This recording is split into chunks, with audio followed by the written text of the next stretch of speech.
Alam niyo yung ibig ko sabihin? Tapos na si Duterte na maging presidente. Ngayon isisisi niyo pa rin, hindi niyo na nga naituloy. Kawawa na nga mga taga Mindanao. Ano ba sinabi ni Paulo Duterte? Tinanggalan niyo kami ng pondo. May 30% na kumukubra yung peking Panginoon. Narinig ko yan si Bautista. Ano sabi ni Bautista? Maghanap tayo ng mas murang tubo. Dahil mahal daw ang tubo. Nakita nyo? Na-negotiate na yan. Alam na natin yung porsyento kung magkano po ang tubo.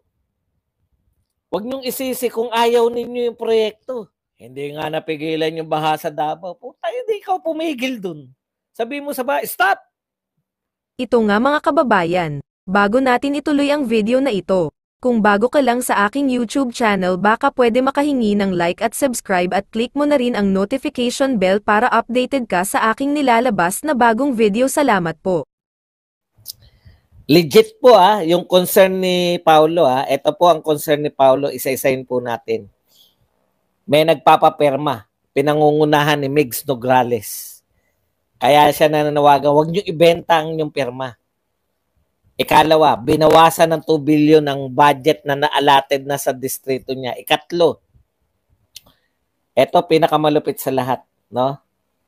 Hindi ako luluhod, sabi ni Paulo, sa inyo para mabigyan ng proyekto, lalo na at may 30% pang kinukuha ang peking Panginoon. 30% ang kinukuha ng peking Panginoon.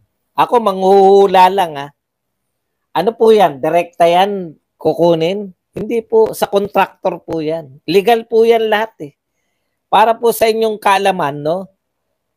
Yung kung kunwari may proyekto, hindi po yung alam niyo yun, may kumukuha pa ng porsyento. Peking Panginoon. Sino kaya yung peking Panginoon na yan? Yan po ang sinabi. Ang reaction ni Romel Lopez, imbis na sagutin niya yun na bakit tinanggalan si Paulo ng 2 billion yung distrito niya. Bakit yung 30 i-deny man lang nila na may 30%. Wala Atake. Alam niyo yung mga dilawan kung paano mag-isip?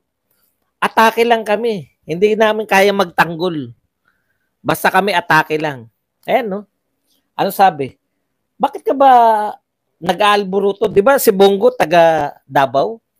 Di ba tatay mo naging presidente? Hindi niya nga nalutas yung yung baha sa Davao Hindi po araw-araw bumabaha sa Davao.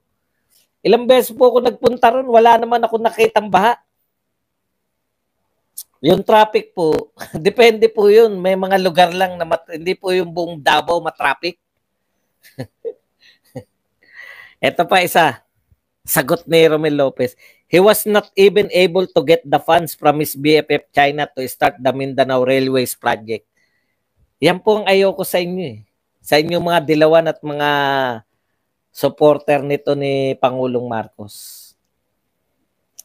Naayos na po ni Duterte yung Mindanao Railways, aprobado na lahat.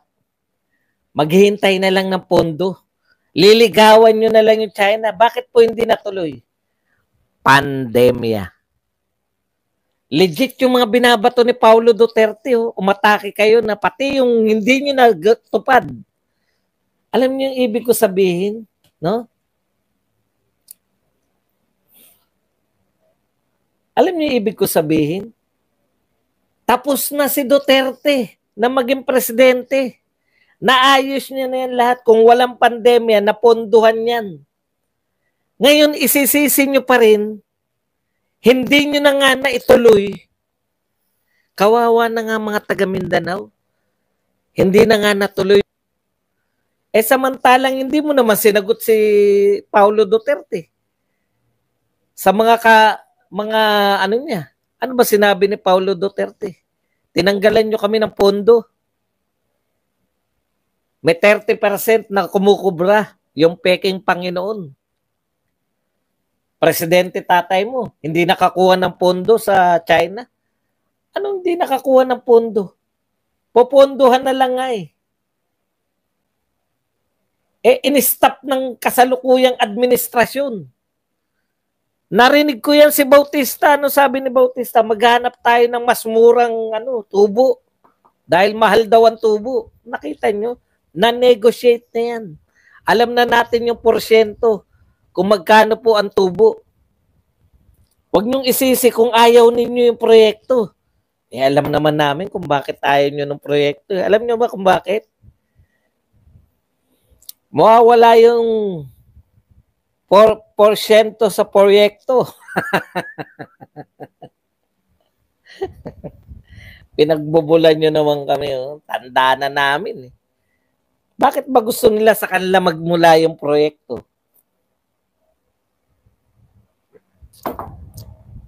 For 10% naman, oh. Yan ba naman, hindi pa namin maunawaan? Antindi nyo. No? Yan po, dyan po nagsimula. Ito po ang pinakamalupit na paninira kay Paulo. Di ba? Nakita nyo? Hindi po nila sinagot. Hindi niya sinagot. Anong sinagot niya? Atake. Hindi nga napigilan yung baha sa Davao. Puta, hindi ikaw pumigil dun. Sabi mo sa bahay, stop!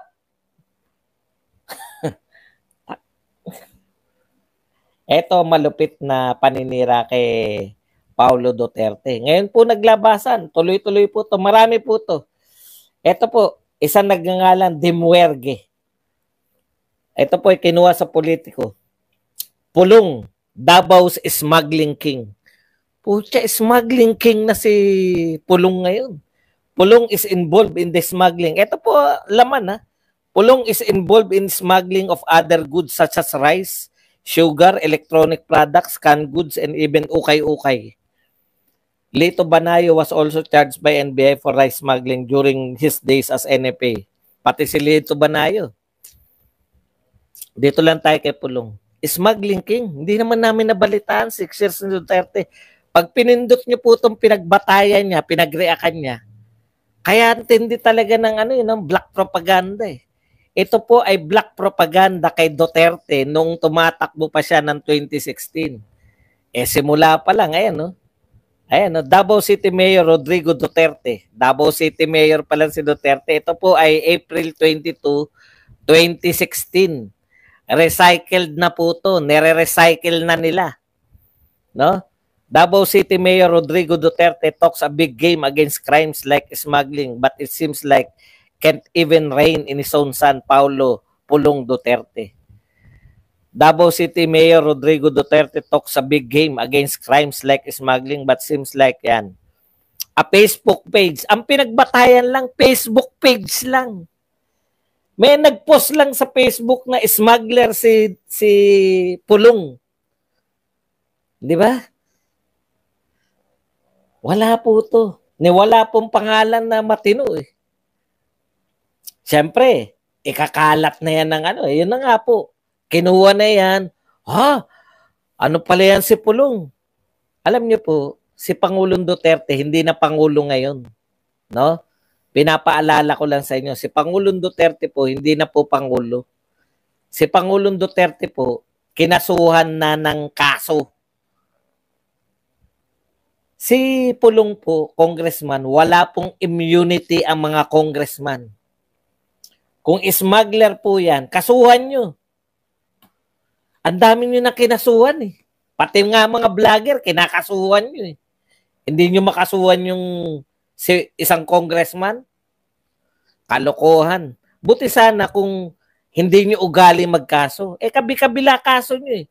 Kaso kay Duterte, tatay, naging presidente pa yun. Hindi nga kayo natakot na kasuhan eh. Di kasuhan nyo.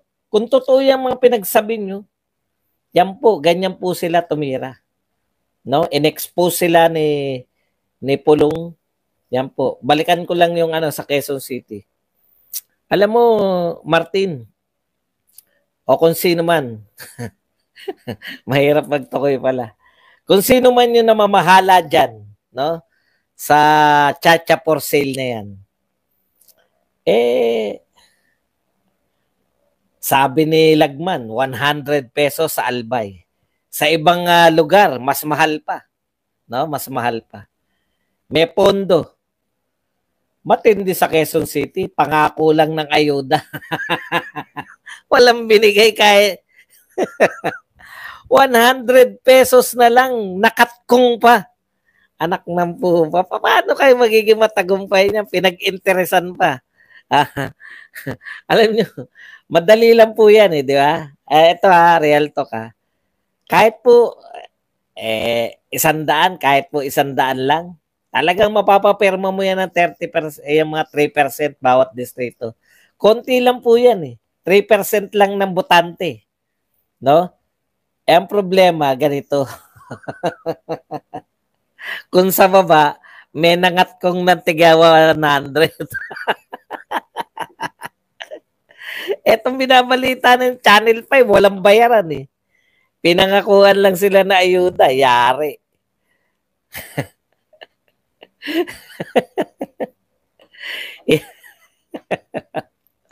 Yari. Okay. Mas wais. May down payment na sinabi na ni Lagman yan Ikukot lang natin si Lagman. 50% binigay na sa mga mayor. Yung mga nabigay.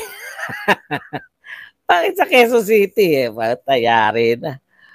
Saan napunta yung yung mga pumirma sa Quezon City? Sa ibang lugar, putya, may 100. Kayo ba nakatanggap? Dun sa in-interview sa Channel 5, wala Yan lang po ang ating topic. Pwede na po kayong magkomento. Yan.